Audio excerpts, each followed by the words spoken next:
nome é Daniel Vasques. Eu vou falar para vocês nesse módulo sobre psicofarmacologia de urgência, que está no módulo de psicofarmacologia básica. Eu sou professor e instrutor da Santa Casa de São Paulo, tenho 14 anos de experiência no pronto-socorro da instituição. E nesse slide da tela vocês vão ver os meus contatos. Se precisarem entrar em contato por alguma dúvida ou alguma outra coisa, fiquem à vontade. Quando a gente fala em pronto-socorro, a gente tem que pensar que o pronto-socorro ele tem necessidades especiais na hora que a gente vai tratar de alguma coisa emergencial. Ou seja, nós precisamos ter um ambiente próprio, nós precisamos ter uma equipe própria e ter noção de que a demanda daquele serviço, a demanda daquele local, ela é diferente de um ambulatório, de um consultório ou de um ambiente onde as consultas não são emergenciais.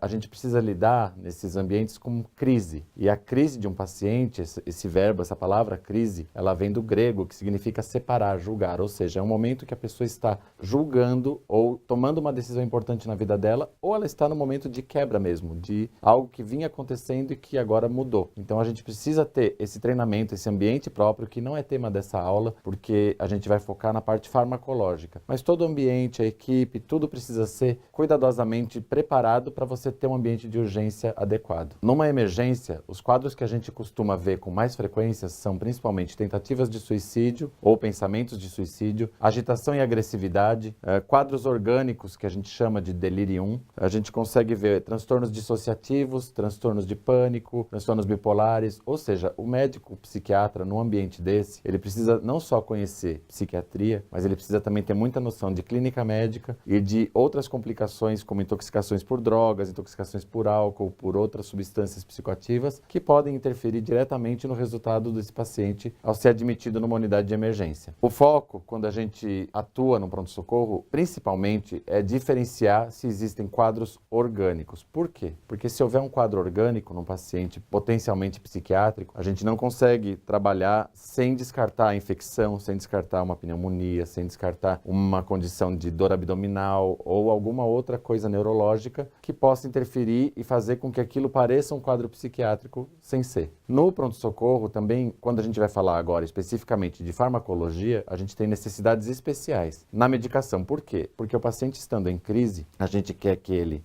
melhore mais rápido e que ele não ofereça risco nem para a equipe, nem para si próprio, nem para o ambiente onde ele está. Então a gente precisa de uma medicação que tenha uma ação rápida, que seja uma via de administração fácil. Se você for pensar num paciente mais agressivo, não dá para pensar muito em dar um comprimido para ele, porque ele não vai tomar. Nesse ponto, a gente precisa ter uma via de administração mais fácil, né? Seja ela muscular, seja ela subcutânea, enfim, depende muito de onde você está. Uma medicação que tenha uma absorção boa e que, mesmo sendo feita injetável, ela tenha uma biodisponibilidade maior, que é bem diferente de uma medicação oral, que a biodisponibilidade é menor.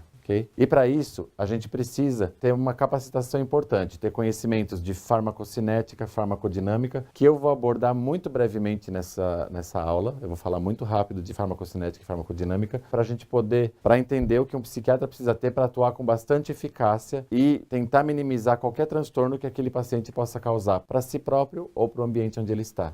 Um psiquiatra, num pronto-socorro psiquiátrico, ele precisa ter conhecimento de várias doenças, ele precisa escutar muito bem o paciente e os familiares ou quem trouxe o paciente para aquele serviço, se veio sozinho, se tem alguma situação social envolvida, se a polícia que trouxe, qual o motivo que a polícia trouxe aquele paciente. Então essa escuta tem que estar bastante preparada e você também tem que ter uma flexibilidade para lidar com uma situação que nesse momento é X e daqui 10 minutos é Y, completamente diferente. Um paciente que estava calmo e de repente resolveu ficar bastante agitado ou quebrar as coisas que estavam em volta de si próprio. Nós também precisamos, nesse momento, ter conhecimentos farmacológicos que são essenciais para o bom manejo de um paciente agitado, ok? Quando a gente vai falar de farmacocinética, nós temos que pensar em 5 etapas da farmacocinética. A primeira é a liberação do medicamento e quando a gente fala em liberação, a gente tem que pensar se a liberação daquele remédio é rápida ou lenta, ou ela é de longa ação, ou ela é de liberação controlada, ou ela é de liberação estendida. Então, são vários tipos de medicamentos disponíveis com liberações variáveis, seja comprimido, seja via ampola, a liberação varia muito. A administração, e aí a administração a gente tem vários locais de ação, isso eu vou me ater um pouco mais nos próximos slides, então eu não vou falar agora da administração. E depois nós temos a etapa de absorção, que é quando o medicamento entra no plasma, isso vocês vão ver numa figura na sequência, que eu vou mostrar depois. A absorção, a medicação passa para o plasma e ela consegue ter acesso do agente ao sistema do paciente, né? E a distribuição, ele vai sair do sangue e vai para os órgãos periféricos, pulmão, coração.